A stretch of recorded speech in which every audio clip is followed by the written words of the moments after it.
Hey mamas, it's me, MamaRayquaza. Coming at you with a little bit of a different video. Excuse the mess in the background. Working on cleaning my room and like reorganizing and things like that. But I wanted to take a little break from that and do this little vlog type video because yesterday my daughter turned 1. You know, the big one. Yeah, I have the window open, so like I do have a little bit of a glare. I'm barefaced. I did do my skincare routine for the morning, so yeah. But anyway, with that being said though, I did want to go and break down this video just because like she just turned 1 and my birthing story was kind of funny. Kind of not. Like I had a pretty long like active labor, if you will. I was in labor for 16 hours total. I kind of wish I would have done some things differently, but I'll definitely go over what I wish I would have done differently too, and what I hope to do differently if I ever do have another child in the future. And I only say if because you never know. Some people don't have more than one kid just because that's how life works, and some have obviously more than one, and some have none, and that's fine too. Like some couples, I mean, and some women, and that's fine too. Yeah, anyway, that being said, before I continue with the actual story, if you like me, if you like my content, please hit that subscribe button below and the notification bell so you're notified when I post a video. Also, please leave comments down below with any like ideas for videos. You can see Snowy in the background. Shh, don't worry, her story's coming too. I will be posting. I want to do that video with Zach though, because Zach obviously almost like this idea, but that'll be covered in a story time. But anyway, with that being said, let's start this story time. Okay. Right, for starters, if you knew me, if you knew how I was while I was pregnant, oh my god, she's really going at it over there. If you knew me while I was pregnant, I'm 4'9", first of all, so that kind of plays into this, but I'm short. And I was huge while I was pregnant. And I also had pups that started around, like, right when I hit pretty much 3rd trimester. And it was horrible. It was the worst possible thing I've ever gone through. And I'm pretty sure I posted a video, or I made a video at least, talking about my pups. And, yeah, pups is horrible. It sucked. It's not like horrible because it's not like it's like life-threatening. It's not like your life is in danger or your child's life is in danger. It's just probably like pregnancy alone is very uncomfortable, okay? So you already are uncomfortable, and now you're adding something that's making you even more uncomfortable. Like I have scars, quite literally. Like I still have scarring. Like look at this, like scars for days, and like I get heat rashes and like everything a lot easier now, and like I'm adding even more scarring because of the heat rashes. It kind of sucks, but I'm gonna hopefully see a doctor soon for that. Anyway, long story short though, I was really uncomfortable. I was carrying also very low. Bailey dropped right as I hit 3rd trimester. I'm not even kidding. I was getting lower and lower by the day, to the point where once I hit 35 weeks, there was no possible way I was getting lower. And I'm pretty sure at like, I think I was 35 or 36 weeks when I went for a doctor's appointment and whatever. And I was already like 80%, like 85% effaced. So, like if you're not aware of how pregnancy works as far as like effacement goes, effacement is basically like, I guess like head down, correct me if I'm wrong in the comment section, please. But I'm pretty sure effacement is like how the baby is facing when it comes to, you know, getting ready to go. Like she was already head down. Or no, cervix, I think it's actually the thinning of the cervix. Like your cervix has like, there's a plug, you know, your mucus plug, and like, yeah. But yeah, I was already 85 by like 35 weeks. So usually you would think that that would be an indicator to go kind of early. I didn't really go early. I actually carried 2 term. She came like 4 days before her due date, which is not bad. They pretty much said that if I if I was still pregnant by my due date, I was in fact getting induced. They didn't want me going past 40 weeks because of the fact that I was in a, like, it was, my pups was so bad to the point where I was in physical pain. Like, it wasn't just itchy and uncomfortable. Like, the rash itself was it was painful. Like, it hurt. It hurt. Because, like, I was scratching so much.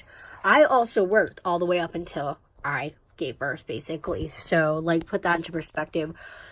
I don't drive. I don't have a car. I have my permit.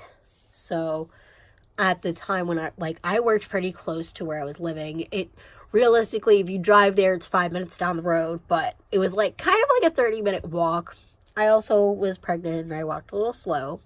And I just, like, it was nicer out at that point. Obviously, it's May, so you can kind of imagine. It was, like, getting really warm by, like, late March, early April, for the most part. Like, we'd have, like, Pennsylvania's a little wacky with its weather. If you're not from Pennsylvania, you probably might not experience this. But, like, some other states do have weather kind of like this too. But it basically would go from being, like, 50s and raining and disgusting to being, like, 70 and sunny and, like, really nice out. And, like, this would be kind of year round. Like, we didn't really have much of a winter last winter. Not even really this winter, to be honest. We didn't really have a lot of snow. We didn't really have any big major snowstorms, so I guess kind of good when you're pregnant anyway. This cat is nuts. Sorry. Like, she keeps, like, jumping around and stuff in the background, so I'm like... But anyway, so, yeah. I was already really miserable. I swore up and down forever. I was like, I'm going to give birth on Mother's Day. I'm going to give birth on Mother's Day. Mother's Day was 2 weeks exactly from my due date. I don't know why. I kept having dreams that I gave birth on Mother's Day. So I think that might be why, like, I was feeding into this and thought that Mother's Day was going to be the day. And, of course, Mother's Day pulled around, and I was still pregnant. So I was ready. Like, I wanted this to happen. I wanted to give birth, like, that day. I was dead set on it. Like, it was to the point, like, there was multiple days, like, there was multiple times, not just days, but times, like, what is that smell? Oh my god, it's me. It's my dog. Bailey pooped this morning, and I'm pretty sure that I got it on me somewhere. Fantastic, right? But anyway, back to what I was saying. So, I really did swear up and down, though. Like, you can ask anyone. You can even ask Zach. Like, I was dead set on Mother's Day. There was quite a few scares because, like, my Braxton Hicks were very, like, they felt pretty real. So, I don't know. I kept swearing that I was about to go into labor, especially because, like, with my Braxton Hicks, even though the timing was a little consistent, they kind of, like, towards the end, especially towards, like, once Mother's Day hit, they were, like, 10 minutes apart, always. Like, and there were a couple times where they were closer to 7, and usually they say when they're about 5 to 7 minutes apart, that's when you head to the hospital. So, but then again, like, around Mother's Day, like, I worked at a seafood place, first of all, so I worked at a place that sold seafood. Shut this window so the cat doesn't try to jump out. So around, like, holidays like Valentine's Day, Mother's Day, etc., etc., etc., they're busy. Like, we're busy. Like, I was, like, running around, like, trying to catch my breath. I was trying to stay hydrated, and, like, you know, my managers and stuff knew, like, that, and they obviously knew I was pregnant. They hired me when I was 28 weeks, so, like, they knew I was pregnant, and they did accommodate me. I'm not saying that they didn't. My previous employer, before I became a stay-at-home mom, that's where I was working, though, was the seafood place, and they were really great. You know, they were very understanding, and for the most part, anyway. And, yeah.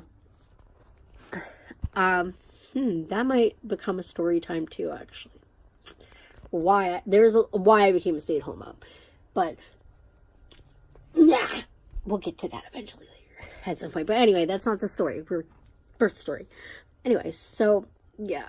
I even left. Like, I was working Mother's Day, and I left. No, I wasn't working Mother's Day. I worked the Saturday before Mother's Day.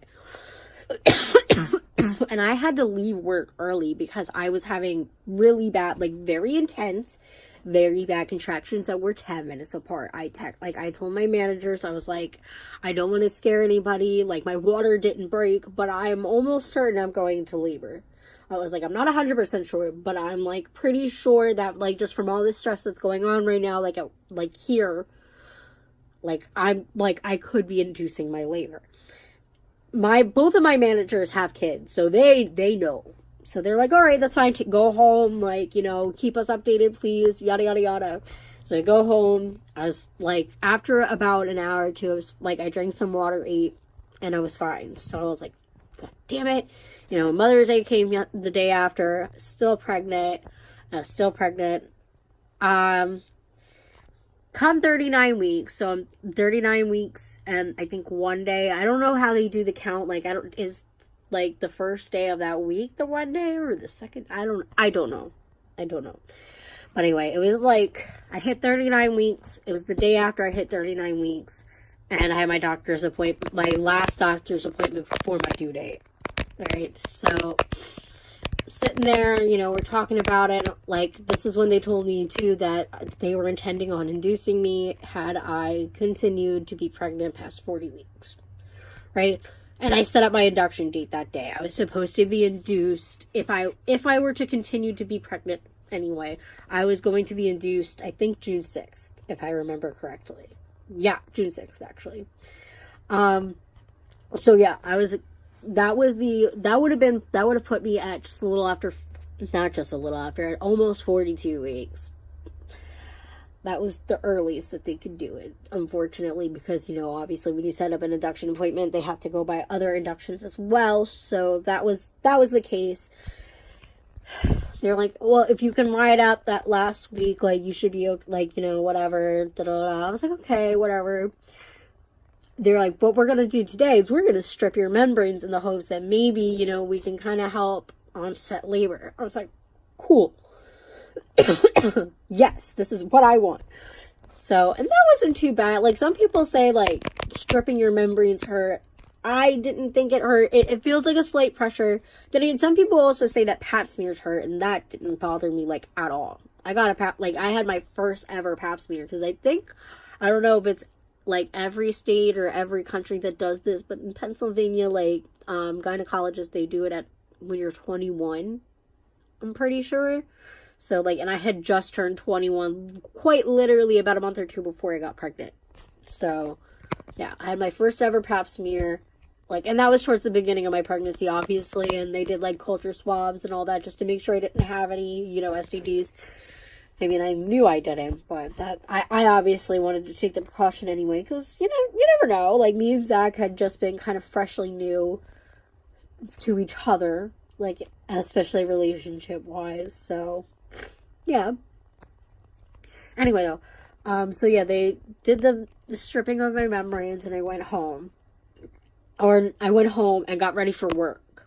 So, you know, getting ready for work, going to work. And I don't know, I started cramping really bad, which they said was common.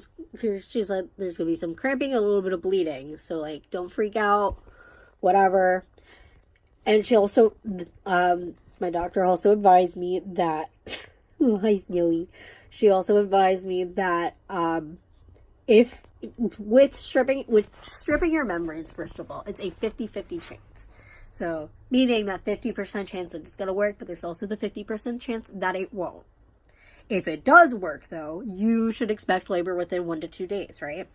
So, she's like, if you're cramping, like, you're going to feel some cramping, you might see a little bit of bleeding. If there's more bleeding, if your cramping intenses, yada, yada, yada, go into OB triage.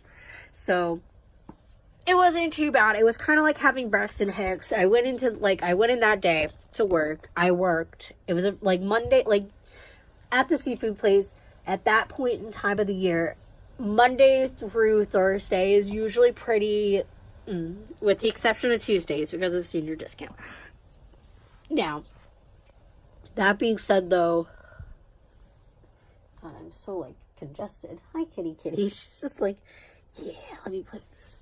Anyway, so, yeah, it was a really slow day, though. It was pretty, you know, whatever.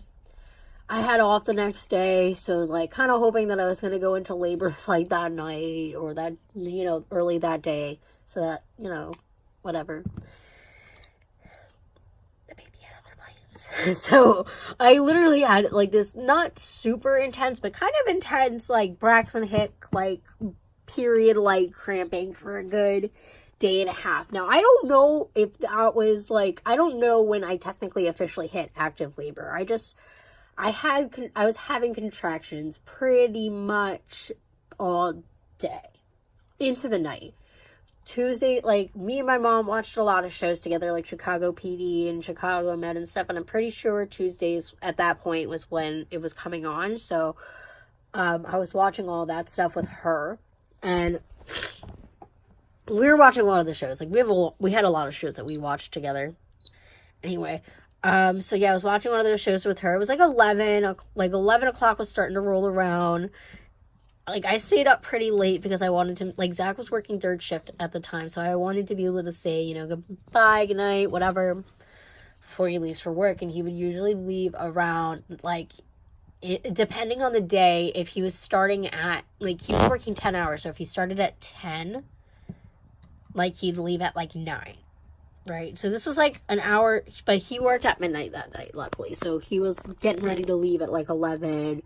You know, I texted him right after he left, though, because this is when the contractions kind of started to really come. Not, like, really, really come, but this is when, like, they were still, like, 10 minutes apart. I texted him right after he left. I was like, hey, I need you to leave your phone on. I don't know for sure, but I'm pretty sure tonight is the night.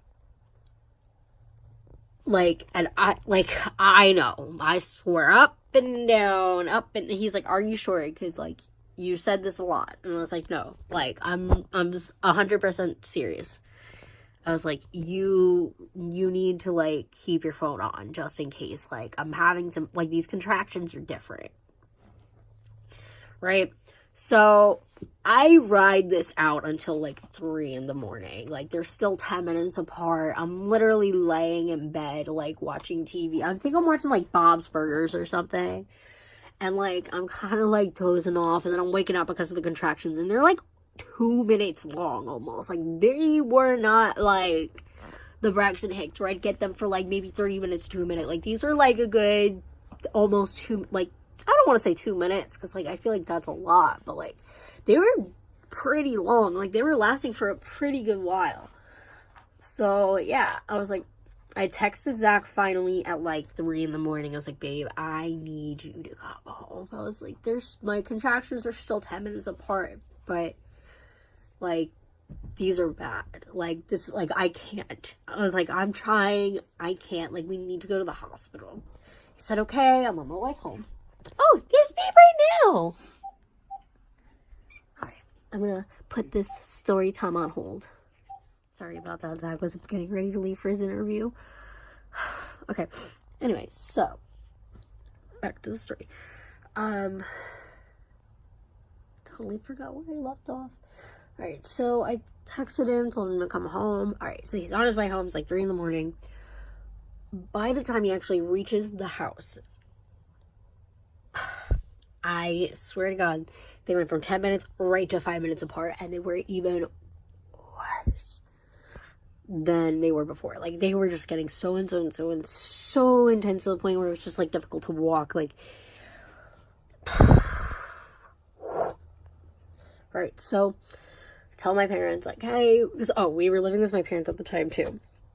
So I, knock on their door, tell them, hey, we're heading to the hospital. It's pretty sure it's baby time. So, yeah, whatever. They call my sister, and everyone's like, oh my God, the baby's about to come. Well, the baby didn't come for a little while. So, yeah, we get to the hospital, though. It's about, like, I don't want to say 3:30-ish. It's, like, because Zach got home, it was, like, 3:15. So, it was around, like, 3:30-ish, close to 4 when we finally actually got into the hospital and I got checked out. So, when they they put me in the room where you share the room with, like, other people, I guess, before you go into, like, the actual, like, labor and delivery room. So I'm sitting there, the doctor that's in that particular area checks me, and she says, yeah, you're in active labor, you're 4 centimeters dilated, and 100% effaced. I'm like, cool. I'm like, thinking to myself though, but for how long? Because some people, you know, go into the hospital and have like no time, and then some people go in and they're there forever. Right? So I'm like, okay. So we get down to like the actual labor and delivery room now. It's getting closer to 5 o'clock. And they asked me right away, do you want the epidural? I was like, yes, I want the epidural. Like, because my contractions were bad. Like, and they were worse than normal because Bailey actually decided to be kind of more towards the left than kind of centered. She was very, very heavily on my left side.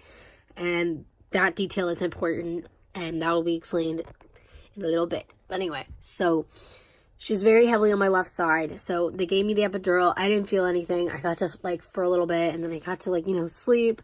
I was sleeping, like, in between contractions, in between checkups and everything. They broke my water around 6 a.m. Right? To kind of help speed along labor, because my water still didn't break. But my mucus plug had started to already kind of break down, but I dropped my phone. But it hadn't completely broken down yet. So then, like, once I started having the quote-unquote bloody show, that's when, you know, like, your water is officially broken, da-da-da-da. So, yeah, my water broke. Sitting there now, just waiting. And then I think it was around noon, like, 12 to, like, 1 o'clock, where they're like, all right, we're going to give you a Pitocin. We're going to try and help speed this along, because you're really, like, because by that point, I literally only dilated a centimeter. Like, I wasn't dilating. No, actually, I think they gave it to me sooner than that. I think they started me on Pitocin around, like, 10, 11, because I still only dilated, like, 1 centimeter. I was still, like, not progressing to where they wanted me to be progressing. So they started me on the Pitocin, and then I started slowly kind of progressing a little bit more. Or I think it was, like, noon, 1-ish, when the epidural, like, the first time wore off. And I say the first time for a good reason.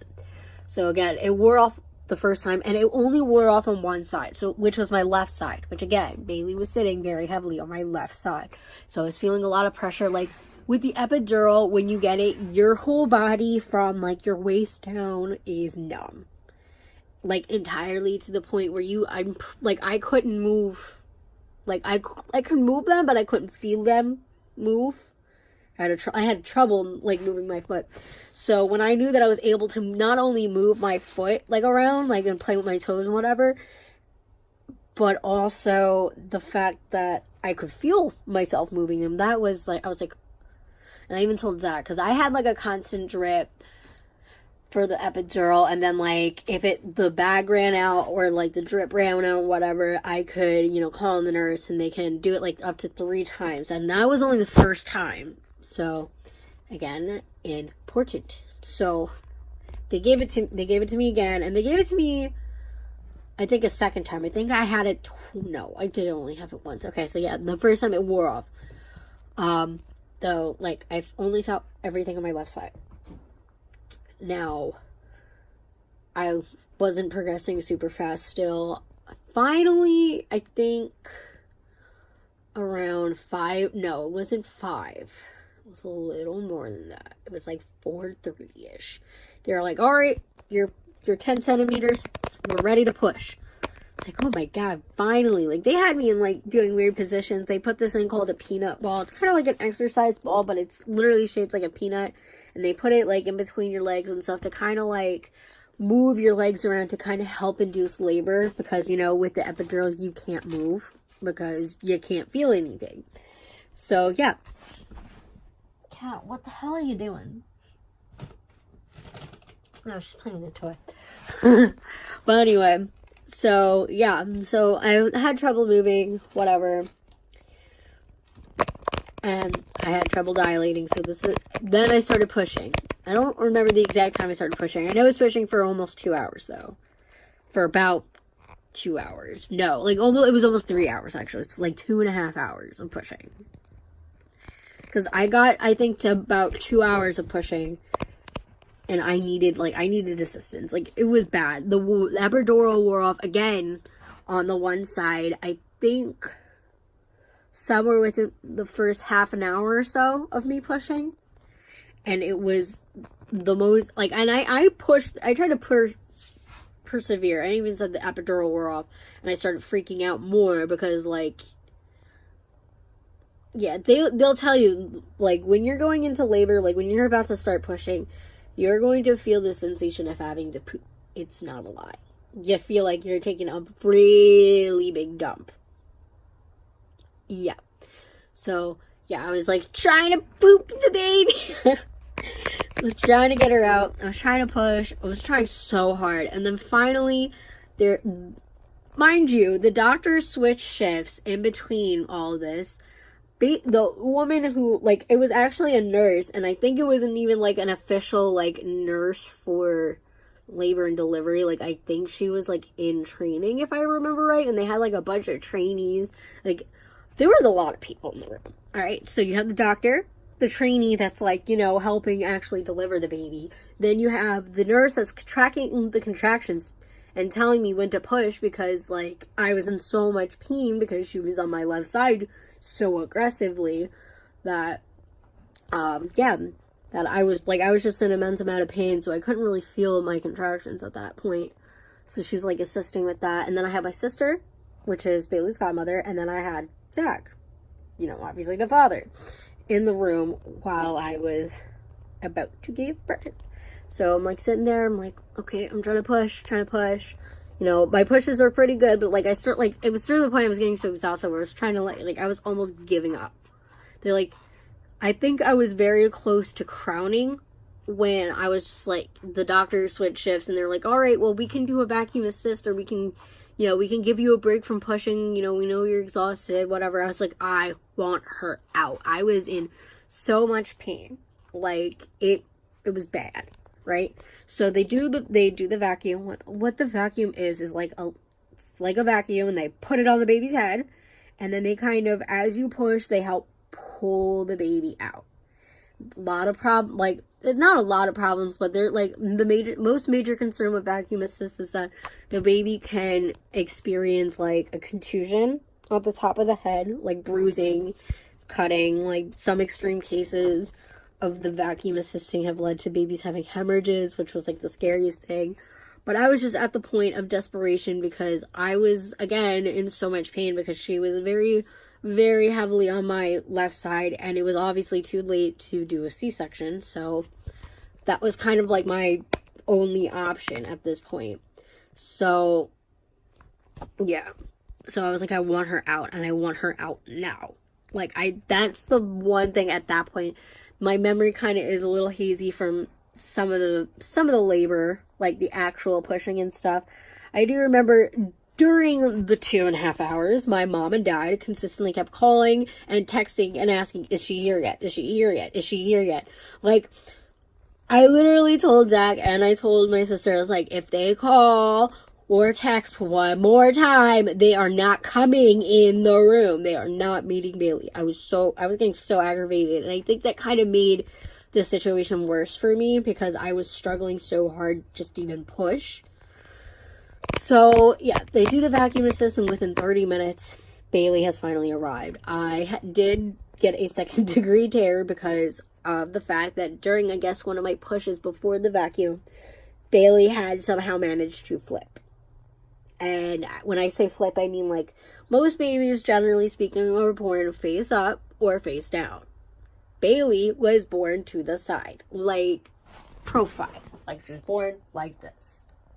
So instead of having a baby head up or head down, like, when you see the baby and you see the shoulders, like, on the side. No, we saw them like this. She was like this coming out. Like, facing the lift, which is what was causing me so much issues to begin with. She apparently very much favored my left side. So, and she did throughout pretty much my entire pregnancy. She had her moments with the right side, but I did notice she favored my left a lot more. But that's whatever now. But yeah, so it did cause me to have a second-degree tear. Healing wasn't too bad, but whatever. But yeah, she was finally here, born at 6:55 p.m., May 23rd, 2018. She was 6 pounds, 13.9 ounces, which, by the way, was definitely not what we were expecting. We were told that she was potentially going to be 7 to 8 pounds, But the doctor did just disclaimer with that, and she did point this out, was that they can't be 100% sure because some people measure differently. Like, I was measuring on target, obviously, for my pregnancy. I did gain about like 40 pounds, which for them didn't seem too concerning. But when I went to my physical to start working at the seafood place I was working at, the guy who was the medical examiner that was performing the physical, like, because they do a physical exam, they do a urine test, and then they do like they do a medical exam, urine test, and then they do like the physical part where you have to like lift and da da da da. Well, the doctor was like, you're how far along and you weigh this much already? Like, I was like, he's like, you gained 30 pounds and you're not even in the 3rd trimester yet. Like, I was like, bro, chill. Like, I need this weight gain. Like, you don't understand. But, yeah, he kind of made me feel like shit for gaining a fuck ton of weight. So, I was really pissed about that. But that's not the point of this. But, yeah. So, what would have I done differently? For starters, I think I really would have tried to hold off on the epidural right away. Like, my contractions were pretty bad, don't get me wrong. But I don't know, like, I think I did the epidural more. Like, I'm trying to think of what my mindset was, like, back then. Because, like I said, a lot of this was really, like, hazy. Because somehow, according to Zach, I was sleeping in between pushes. I don't remember that. But, again, that should kind of show how exhausted I was. But I think I would have held off on the epidural. I think I would have tried to labor a little bit more at home, if possible. Because, like I said, I was in labor for a really long time. So, and not to mention, I don't know technically when the official active labor actually started. Because I was having that cramping consistently all day. Otherwise, I don't think I would have done really anything else super differently other than the epidural. And, I think I maybe also actually would have kept it like me and Zach for the first day. Like my parents were there. Zach's grandmother was there. My sister was there. So, yeah. And I don't know. My brother wasn't there though, but like, we had a good amount of people be there for the first day, and that's fine, and that's great, but, like, I also was breastfeeding, and all this stuff, so, I don't know, like, it was just tough, man. It was really late, so visiting hours, like, they didn't really get to see the baby, like, right away and stuff, so, I don't know. I kind of wish, like, me and Zach had a little bit more alone time with the baby. But then again, we didn't have really a lot of visitors either. Like, my friends stopped by. Like, not all my friends, but, like, my 2 friends and my friend's daughter, they came in to see Bailey. Zach's grandmother stopped again the first day after we had her. But that was really it. Like, no one else really came by. Not that, like, I'm offended or anything. But, is what's at ease. Oh, I gotta fix my hair. But yeah, so I gave birth though. I did it. Yeah, and now I have a 1-year-old. Sorry, I'm getting a little sentimental. Alright guys, thank you so much for watching. I hope you guys have a wonderful day. Bye.